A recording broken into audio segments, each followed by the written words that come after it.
good. So you started IMVR. We're here with a couple of the people on the team working hard, as always. So tell us why you started IMVR. What was the idea behind that?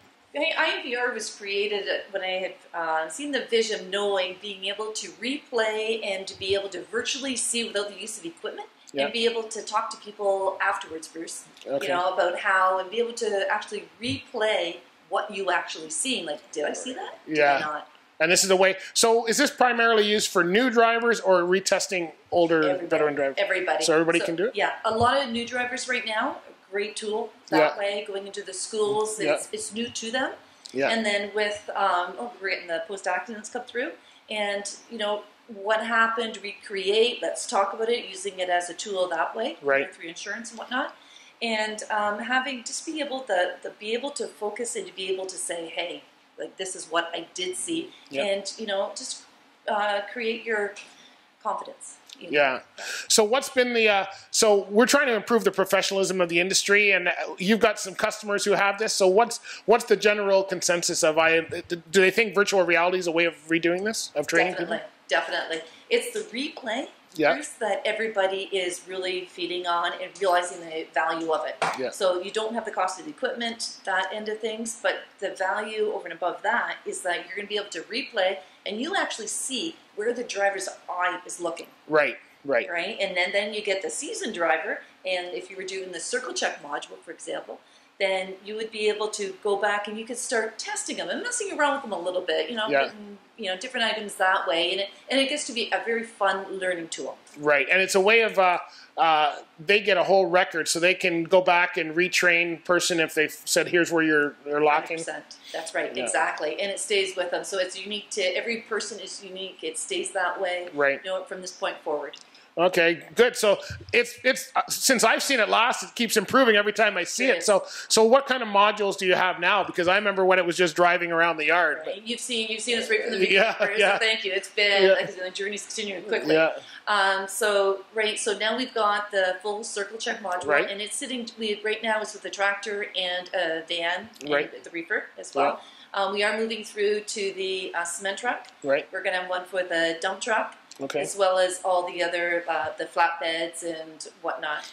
And how have you designed what you've done? Is that based on what the industry is telling you they need? Or? That's right. We're listening with the industry and having an ear to the industry, what's needed, seeing the compliance with our sister company, being able to hear, and again, the demand's coming in, the requests are coming in, a lot of the customized orders. Okay. So this is something, now is it expensive to implement something like this? No, not at all. Not at all. You know what? When we were originally looking at it, I know what the cost of one deductible is going to be.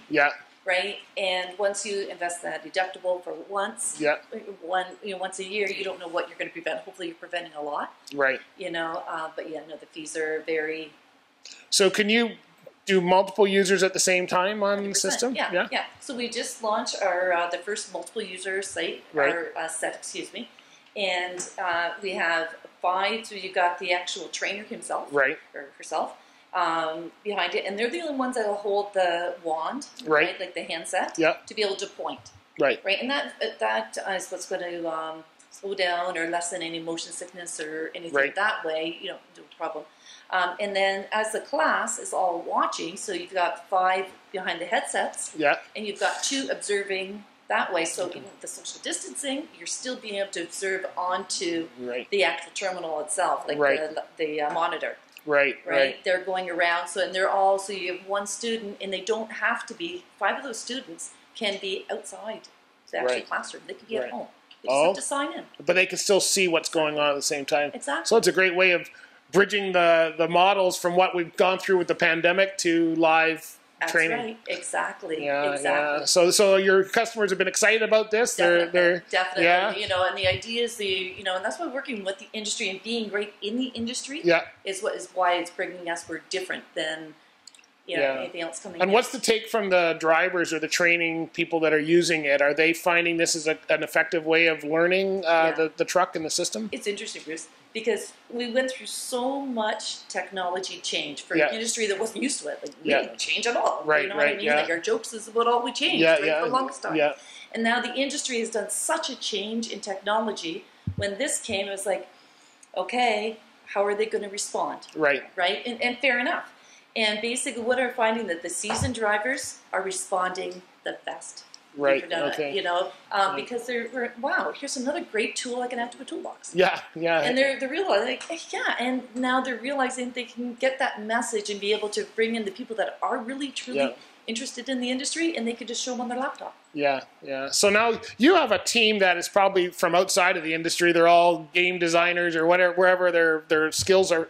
So they're coming in. Have you had to kind of tell them how the industry works? Oh, like, yeah. You know what? It's truly, it's fun. And that's why we've got such a robust team here, right? But you know what? They're here, they're unique in their understand, like in what they do. Right, you know, and being able to bridge and understand what the industry does. We've done a lot of on-sites right over at the truck stop, which is across the road. Yeah. The designing team looks out at the relay truck stop. Yeah. So they're seeing equipment come back and forth. Right. You know, if I'll be talking about something, and yes, we could bring it up. Yeah. You know, but I'll also, you know, send a note up to them. Hey, you know, there's a drop deck. Oh, okay. Yeah, yeah. You know, it's amazing how they've developed and how I've developed into the technology, because that's not where I came from. Yeah, yeah. So how do they, I'm interested to know how they thought of the industry before they became, they're working in transportation whether they want to believe it or not, because that's what this is, right? So so what's their attitudes now toward, has it changed towards truck drivers or the industry now that they're working in it? Yeah, it sure has. I'd love for you to ask them directly, but I know how, like, many of the team members are saying, wow, I never really noticed that on the truck before. Well, that makes sense. Yeah. You know, it just totally, I never really realized, you know, the stopping distance. Right, right, you know, like I didn't realize that, wow, this is what you can see. Right. You know, and what you can't see. Yeah. So this is and this is something the whole general public needs to. Exactly. So we're going to test you now. If you're talking to someone who's never been in the industry before, knows nothing about truck, what would you want to tell them about the industry that they may not know? This is somebody who's not in the industry, someone you met at the coffee shop. This is a really good question. Something new. It's a very, very skilled industry with great personality, great networking, and great knowledge. Yeah. It's a great skill development, a whole different lifestyle. Yeah. And you've done some work in some of the job fairs, like for girls coming out of school and skilled trades and stuff. Yep. What is their perception? Have you had any where they've said, wow, we never thought of truck driving as a career? Yes, that's right. We had one, so I'm on the board with the Women's Trucking Federation.